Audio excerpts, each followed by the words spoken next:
स्वागत है दोस्तों, एक बार फिर आपका दीक्षित आईटी क्लासेस में। मैं हूं Manish, by profession system architect. और आज हम जो टॉपिक डिस्कस करने जा रहे हैं वो बहुत ही इंटरेस्टिंग टॉपिक है।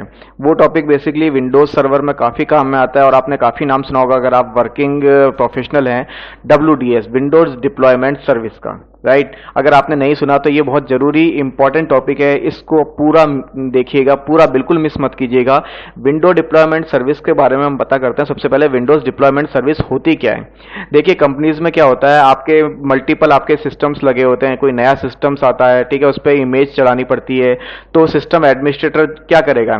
ऐसा तो है नहीं कि वो पेन ड्राइव लेके जाएगा या CD रोम लेके जाएगा और हर एक सिस्टम को, ऑपरेटिंग सिस्टम को इंस्टॉल करेगा, ऐसा तो होगा नहीं, राइट। तो विंडोज डिप्लॉयमेंट सर्विस एक माइक्रोसॉफ्ट का एक रोल है, ठीक है, जो ये माइक्रोसॉफ्ट प्रोवाइड कराती है कि आप जब भी Windows server operating system install करते हो तो उसके साथ ये बाय डिफॉल्ट रोल आता है। इस रोल को आपको इंस्टॉल करना पड़ता है और इस रोल से क्या होता है, विंडोज डिप्लॉयमेंट सर्विस रोल से ऑटोमेटिकली इंस्टॉलेशन चालू होता है यूजिंग ऑफ PXC। मतलब आपका जो सिस्टम है, ठीक है, वो PXC बूट के थ्रू, मतलब आपके जो NIC कार्ड है उससे बूट होता है और उसके बाद ऑपरेटिंग सिस्टम इंस्टॉल हो जाता है automatically through the help of Windows deployment service. तो विंडोज WDS की बात करता हूं तो Windows deployment service enables use to deploy Windows operating system over the network, which means that you do not have to install each operating system directly from a CD और DVD और USB, right. और इसके काफी benefit है window deployment services के।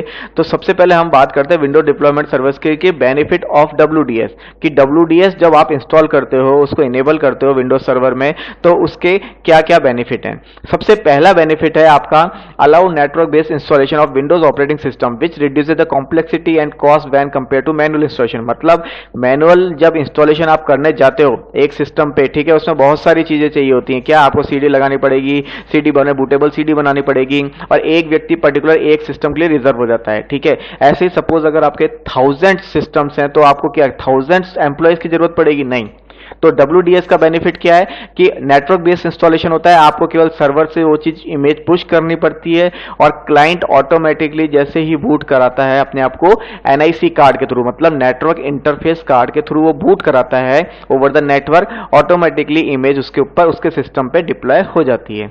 दूसरी चीज है support deploying mix images of mix for mix environment including Windows 7, 2008, 2008 R2, 2012, 2012 R2, 2016, 2019, right. तो यहां पे मल्टीपल आपके इमेजेस आप डिप्लॉय कर सकते हो यूजिंग WDS। उसके बाद बात करते हैं transmit data and images by using multicast functionality. मतलब आप डेटा को और इमेजेस को आप डिप्लॉय कर सकते हो जितने भी सिस्टम्स पे हैं बाय यूजिंग मल्टीकास्ट फंक्शनलिटी। इसमें एक ऑप्शन होता है मल्टीकास्टिंग का, तो उसके थ्रू आप इसको डिप्लॉय कर सकते हो, राइट।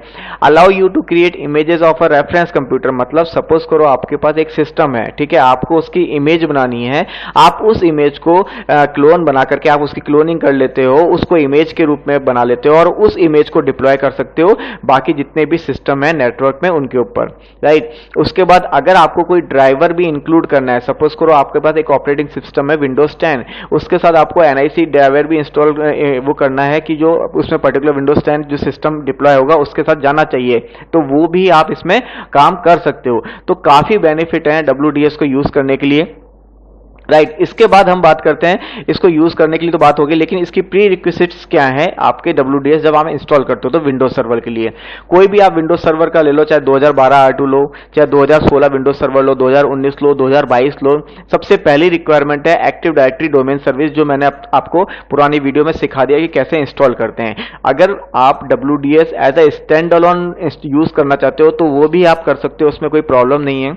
लेकिन रिकमेंड होता है, कंपनी का एक एनवायरनमेंट की बात कर रहे हैं तो कंपनी के एनवायरनमेंट में क्या होता है, by default ADDS service enable होती है, करते हैं अपन, राइट, ताकि डोमेन एनवायरनमेंट पे आप वर्क कर सको।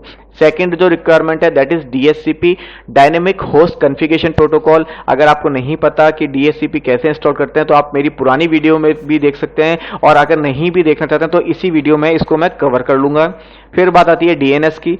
DNS बेसिकली आपका एक्टिव डायरेक्टरी जैसे आप इंस्टॉल करते हो तो ऑटोमेटिकली ये इंस्टॉल हो जाता है, तो वो अपन को इंस्टॉल करने की जरूरत नहीं रहेगी।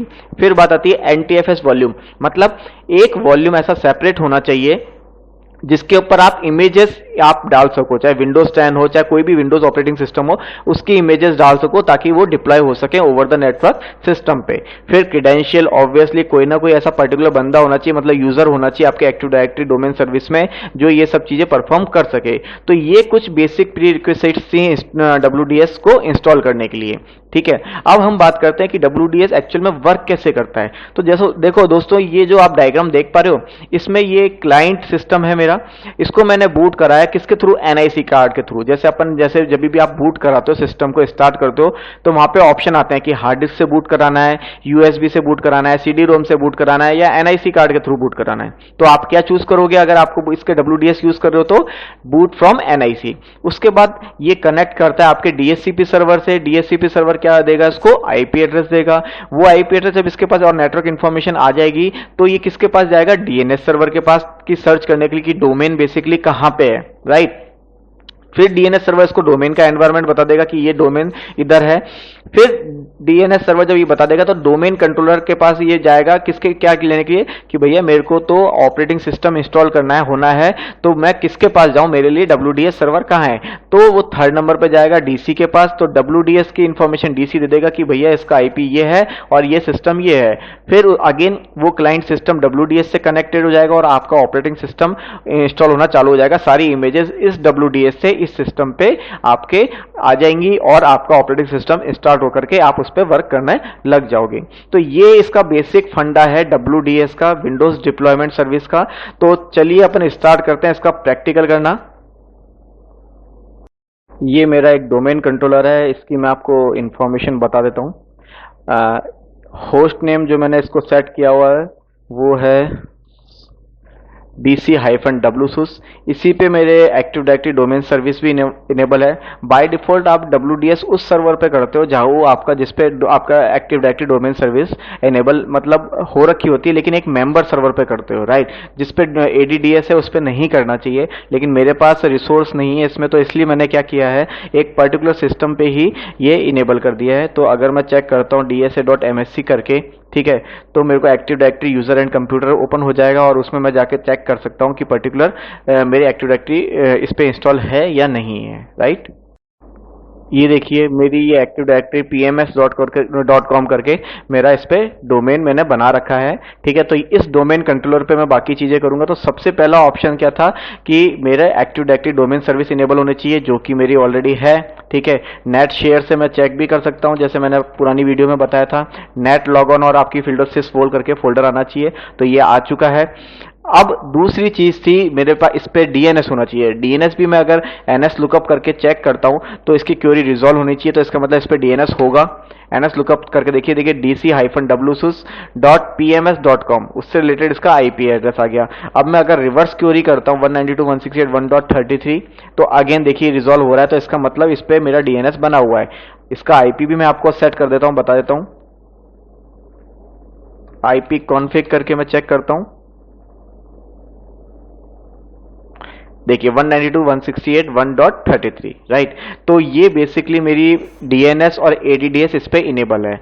अब मैं क्या करूंगा, इस पे मैं DHCP का जो रोल है वो इनेबल करूंगा और उसको कॉन्फ़िगर करूंगा। तो DHCP के रोल को इनेबल करने के लिए मैं स्टार्ट मेनू में जाकर के सर्वर मैनेजर पे जाऊंगा सबसे पहले, और सर्वर मैनेजर में जाकर के उसमें DHCP रोल को चूज करके इनेबल करूंगा। ये देखिए यहाँ पे चला गया विजार्ड में, इसको बड़ा कर लिया इसको। यहाँ पे ऐड रोल्स एंड फीचर्स है, इस पे क्लिक करूंगा। अभी सर्वर मैनेजर कलेक्ट कर रहा है डेटा, तो थोड़ा टाइम लगेगा, उसके बाद ये ऑटोमेटिकली आ जाएगा।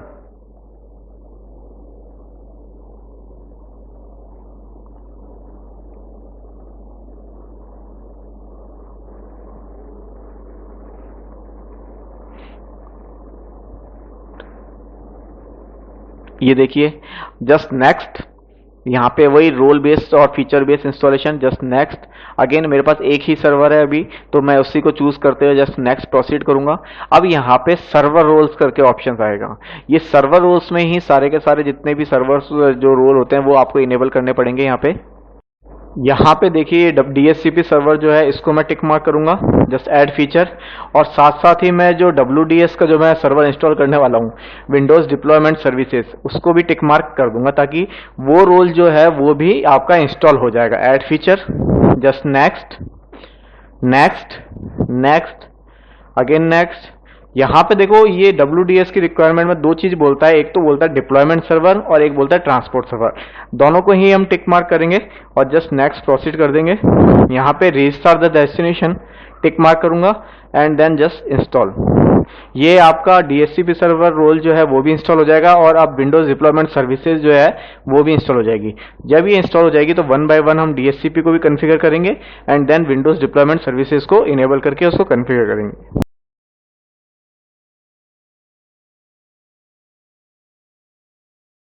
देखिए configuration required installation succeeded on DC- जो भी इसका FQDN था उस पर इंस्टॉल हो चुका है।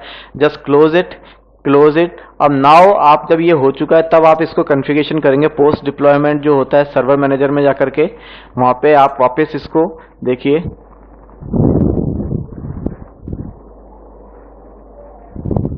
जस्ट कंप्लीट DHCP कॉन्फ़िगरेशन पे टिक मार्क कर दूंगा।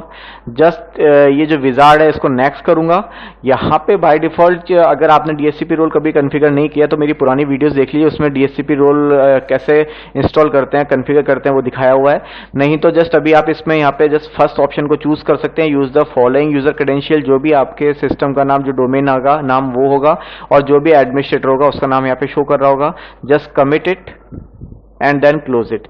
ये आपका यहाँ पे इंस्टॉल हो चुका है DHCP role. Now I have to configure DHCP। उसके लिए मैं विंडोज एडमिनिस्ट्रेटिव टूल्स में जाऊंगा। यहाँ पे DHCP करके एक ऑप्शन है, इस पे क्लिक करूंगा और एक DHCP का विजार्ड ओपन होगा। ये देखिए DHCP का विजार्ड ओपन हो चुका है। अगर मैं इसको एक्सपांड करता हूं, इसको मैं ये देखिए तो यहाँ पे दो ऑप्शन शो करेंगे, IPv4 और IPv6। अभी मैं केवल WDS के लिए IPv4 आपको बताऊंगा कि किस तरह से करना है। तो IPv4 पे जस्ट डबल क्लिक करूंगा और यहाँ पे राइट क्लिक करके न्यू स्कोप बनाऊंगा। ये बेसिकली DHCP का एक अलग से पार्ट में वापस कॉन्फ़िगर नेक्स्ट वीडियोस में लूंगा, लेकिन अभी फिलहाल मैं जस्ट इसको न्यू स्कोप करके एक नया स्कोप बना रहा हूँ। Just next DHCP for all करके मैंने नाम दे दिया, आप कुछ भी दे सकते हो नेम में। Just next it. IP address कहाँ से चालू होने चाहिए वो मैंने यहाँ पे डिफाइन कर दिया। सपोज करो मेरे को 35 से लेने हैं, 192.168.1.50 तक, 40 तक, राइट। जो लेंथ है इसकी CIDR वैल्यू वो यहाँ पे डिनोट की गई है 24 मतलब सबनेट मास्क इसका हो गया 255.255.255.0। Just next. Okay already exist कर रहा है तो मैं एक काम करता हूँ, इसको अभी जस्ट कैंसिल करता हूँ। जो पुराना स्कोप मेरा ऑलरेडी बना हुआ है देखिए मैंने बना दिया था यहाँ पे, तो इसको अब ओपन करते हैं। एड्रेस पूल में 35 से लेके 40 तक ऑलरेडी मेरी बनी हुई है, राइट। तो ये ऑलरेडी मेरा DHCP सर्वर ऑलरेडी पहले से कॉन्फ़िगर है। अब मैं क्या काम करूंगा, एक मेरे पास NTFS का पार्टीशन होना चाहिए इस सर्वर पे, जो मैं देख लेता हूँ PC में जाके ऑलरेडी मेरा बना हुआ है। मेरी इस विंडोज सर्वर की इमेज भी मेरे पास है। जस्ट मैं इसको ओपन कर लेता हूँ, इसको कॉपी कर लेता हूँ एक जगह। ऑलराइट, ई में ही मैं कॉपी कर लेता हूँ विंडोज 2022 के नाम से, या जो भी इसका ऑपरेटिंग सिस्टम है। अभी तो मैंने 2019 लिया तो 2019 से कर देता हूँ और यहाँ पे इसको पेस्ट कर देता हूँ। जब तक ये कॉपी हो रही है तब तक मैं WDS विंडोज एडमिनिस्ट्रेटिव टूल्स में जाता हूं और यहाँ पे विंडोज डिप्लॉयमेंट सर्विसेज पे जाता हूं। ऑप्शन पे नीचे आप जाएंगे तो यहाँ पे लिखा हुआ आ जाएगा Windows deployment services. Just click किया, देखिए इस तरह से विंडोज डिप्लॉयमेंट सर्विसेज का विजार्ड ओपन हो गया। इसको एक्सपांड कर दिया। सर्वर्स पे मैं जाकर के इसको एक्सपांड करूंगा, ठीक है। तो यहाँ पे मेरा जो भी होस्ट नेम होगा उस सर्वर का नाम आ जाएगा। जैसे ये देखिए DC-WSUS, ठीक है। इस पे आपका यहाँ पे एक्सक्लेमेशन का साइन आ रहा है, इसको जस्ट राइट क्लिक करूंगा और कॉन्फ़िगर सर्वर करूंगा, राइट। कई बार हो सकता है कि आपकी जो ये सर्विस है विंडोज डिप्लॉयमेंट सर्विस वो आपकी स्टॉप में पड़ी हुई हो, तो उसके लिए आप services.msc में जा करके उसको इनेबल कर सकते हैं, ठीक है। अदरवाइज आपको ऐसा कोई प्रॉब्लम होगा नहीं, लेकिन अगर बाई चांस कोई प्रॉब्लम आती है देन services.msc में आप जाके इसको कर सकते हैं। जस्ट मैंने कॉन्फ़िगर कर दिया इसको। Just next. यहाँ पे देखिए मेरा दो ऑप्शन है, एक स्टैंड अलोन सर्वर दिखा रहा है, एक इंटीग्रेटेड विद एक्टिव डायरेक्टरी दिखा रखा है। मेरा जो भी अकॉर्डिंग वो है जो मैं एक्टिव डायरेक्टरी के साथ लेना चाहता हूँ तो उसको एक्टिव डायरेक्टरी के साथ इंटीग्रेटेड करके जस्ट नेक्स्ट करूंगा। ऑलराइट, यहाँ पे देखिए बाय डिफॉल्ट लोकेशन जहाँ पे मेरे को इमेजेस डालनी है, राइट। तो इमेजेस डालने के लिए मैंने ऑलरेडी आपको बताया था कि मैंने एक अलग से पार्टीशन बनाया हुआ है, ठीक है, ई ड्राइव में। तो ई ड्राइव में मैं एक बना लेता हूँ नाम से और रिमोट इंस्टॉल करके, रिमोट इंस्टॉल करके मैंने फोल्डर बना लिया। ऑल राइट, जस्ट मैं इसमें जाता हूं,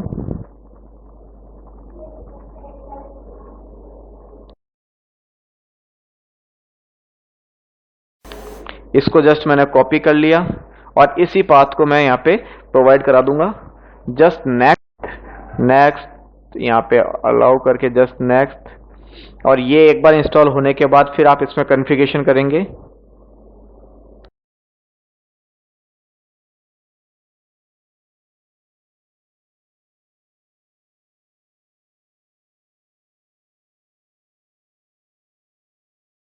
कई बार ये सर्विस ऑटोमेटिकली स्टार्ट नहीं होती है। अगर नहीं हो तो कोई दिक्कत नहीं है, services.msc में जाकर के इस सर्विस को हम वापस से रीस्टार्ट कर सकते हैं।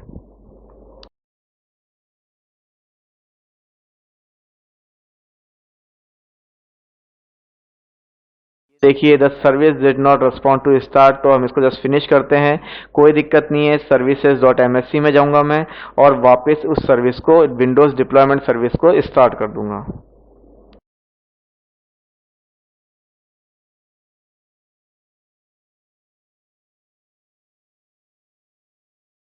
ये देखिए सर्विस स्टार्ट नहीं है, जस्ट इसको रिस्टार्ट कर दीजिए यहाँ से।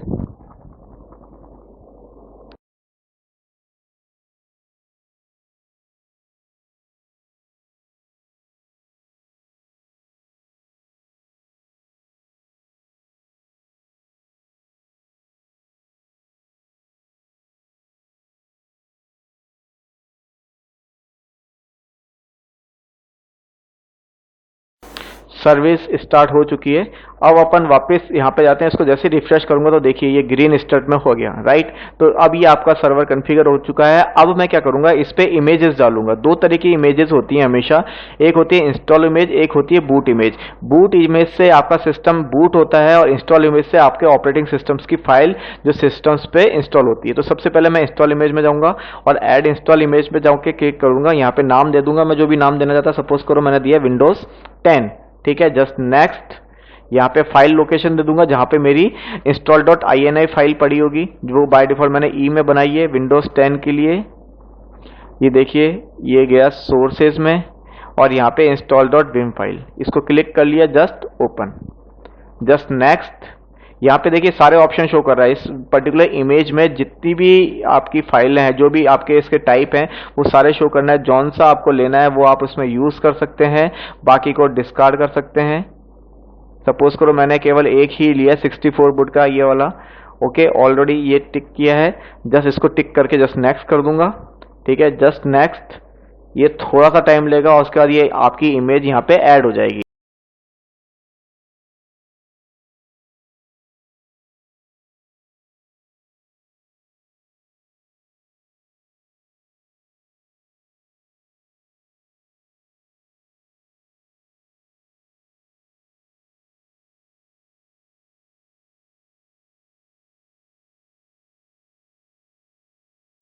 ये हो चुकी है, जैसे इसको फिनिश करूंगा। ऐसे ही अगर आपको विंडोज सर्वर 2012 के लिए करना है तो उसके लिए 2022 या कुछ भी के लिए भी करना है तो आप उसमें यूज कर सकते हो। सपोज मैंने कर दिया विंडोज 2022, जस्ट नेक्स्ट, ठीक है। या जो भी आपका, जैसे मैं यहाँ पे 19 ले रहा हूँ 2019 का, तो 2019 डाल दिया, just next. Again file location, file location जो थी वो मेरी आपकी दो इसमें से लेनी पड़ेगी मेरे को। सोर्सेस में गया और install.vim फाइल, जस्ट नेक्स्ट। यहाँ पे देखिए इसने शो कर दिया आर्किटेक्चर, तो मैं जौन सा भी यूज़ करना है, सपोज करो मेरे को डेटा कोर का यूज़ करना है तो डेटा कोर, स्टैंडर्ड तो स्टैंडर्ड, तो जो भी मेरे को यूज़ करना है उसके अकॉर्डिंग मैं सेट कर सकता हूँ। सपोज करो मैंने ये चूज़ किया ओनली वन, तो then next, just next. Again it will collect the image and यहाँ पे पुट इट हियर।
जब आपकी इंस्टॉल इमेज आपकी यहाँ पे आ गई, फिनिश कर दीजिएगा। अब इसका बूट इमेज में जाके यहाँ पे सेम इंस्टॉल इमेज की तरह बूट इमेज को आपको पुट करना पड़ेगा। अगेन मैं पहले 2010 के लिए जाता हूँ, वो सॉरी विंडोज 10 के लिए जाता हूँ। सोर्सेज में boot dot Vim file, just open it, just next. यहाँ पे नाम दे दिया मैंने विंडोज 10, सेम डिस्क्रिप्शन में नाम दे दिया Windows 10 and just next next.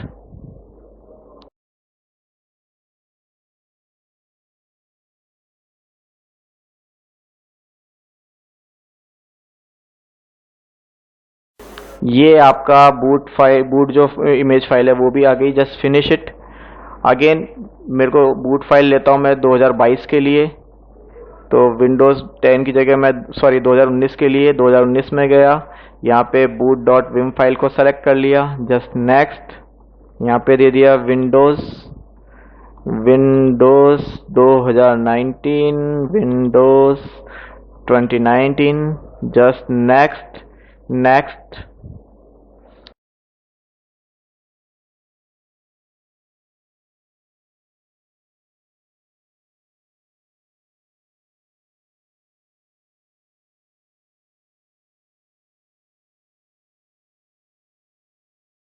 ये बूट इमेज भी आ गई है 2019 की। अब हमको कुछ नहीं करना, आपका सर्वर तैयार है, WDS सर्वर। अब आपको क्लाइंट मशीन जो सिस्टम है उसको बूट कराना है आपको NIC से। तो उसके लिए क्या करता हूँ, मैं एक मशीन ले लेता हूँ, एक मशीन बना लेता हूँ, create a virtual machine PXE के लिए।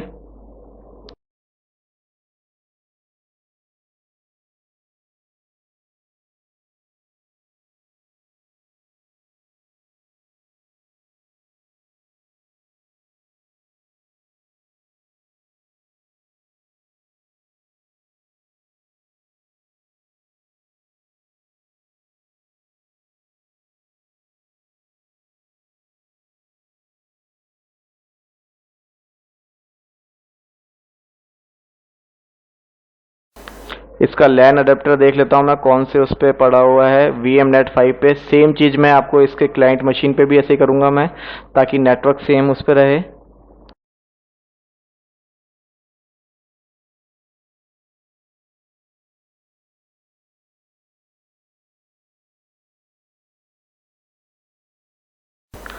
ऑल राइट, अब power on this virtual machine करता हूँ मैं। यहाँ पे देखिए, यहाँ पे लिखा हो गया DHCP पे से ऑटोमेटिकली ले रहा है ये।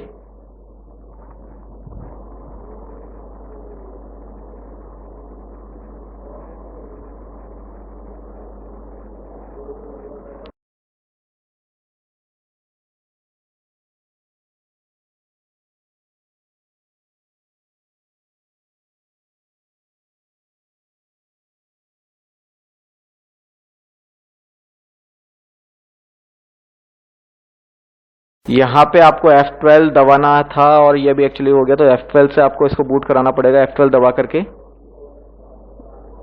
और अगर आपको ये ऑप्शन भी नहीं रखना है कि F12 की रिक्वायरमेंट नहीं है, तो आप सर्वर पे जाएंगे। सर्वर पे जाकर के यहाँ पे आपको जस्ट राइट क्लिक करके प्रॉपर्टीज पे जाना पड़ेगा। ठीक है, यहाँ पे PXE रेस्पॉन्सेज में जब जाते हैं आपको, तो यहाँ पे देखिए ऑटोमेटिकली यहाँ पे ऑप्शन आएगा कि आप उसको कौन से उसमें F12 से बूट कराना चाहते हैं। जैसे देखिए यहाँ पे लिखा हुआ आ गया, required the user to press F12 key to continue the PXE boot. ठीक है, नोन के लिए और अननोन के लिए। तो हमको कुछ नहीं करना, हमको केवल ये करना है always continue to PXE boot. ठीक है, अगर तो ऑटोमेटिकली वहाँ पे F12 दबाने की जरूरत नहीं है, ऑटोमेटिकली वो PXE बूट से हो जाएगा। जैसे इसको ओके कर देता हूँ मैं। ऑल राइट, अब मैं PXE पे जाता हूँ और अगेन इसको रीसेट कर देता हूँ एक बार। Just restart reset, just reset it. अब ये ऑटोमेटिकली मेरा इंस्टॉल चालू हो जाएगा। देखिए DHCP से लेने के बाद ऑटोमेटिकली WDS और ये चीज़ मेरी क्लाइंट जो है ऑटोमेटिकली बूट हो जाएगा और आपके इंस्टॉलेशन, ऑपरेटिंग सिस्टम का इंस्टॉलेशन यहाँ पे चालू हो जाएगा।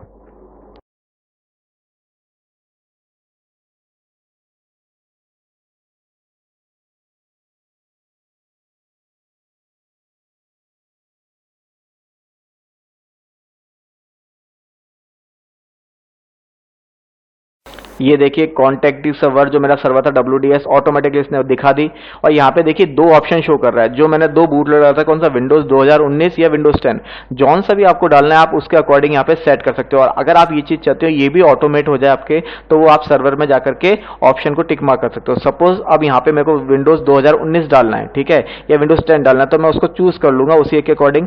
विंडोज 10 मैं चूज करता हूँ और देन एंटर, तो देखिए ऑटोमेटिकली बूट जो फाइल थी boot.vim फाइल, ठीक है, बूटिंग फाइल, वो अब वहां से ट्रांसफर होकर के यहाँ पे आ रही है। जब ये बूटिंग फाइल आ जाएगी उसके बाद इंस्टॉलेशन जो फाइल है उसका वर्किंग रहेगा। तो इस तरह से आप ऑपरेटिंग सिस्टम को WDS से ऑटोमेटिकली इंस्टॉल कर सकते हैं, कितने भी पीसी हो, नो मैटर, कोई आवश्यकता नहीं है। जस्ट आप WDS सर्वर बनाओ विंडोज सर्वर पे और ऑटोमेटिकली डिप्लॉयमेंट ऑपरेटिंग सिस्टम का कर सकते हो। तो आज की वीडियो में हम इतना ही रखेंगे। नेक्स्ट वीडियोस में हम और भी नए नए टॉपिक्स के बारे में पढ़ेंगे। तब तक के लिए गुड बाय दोस्तों।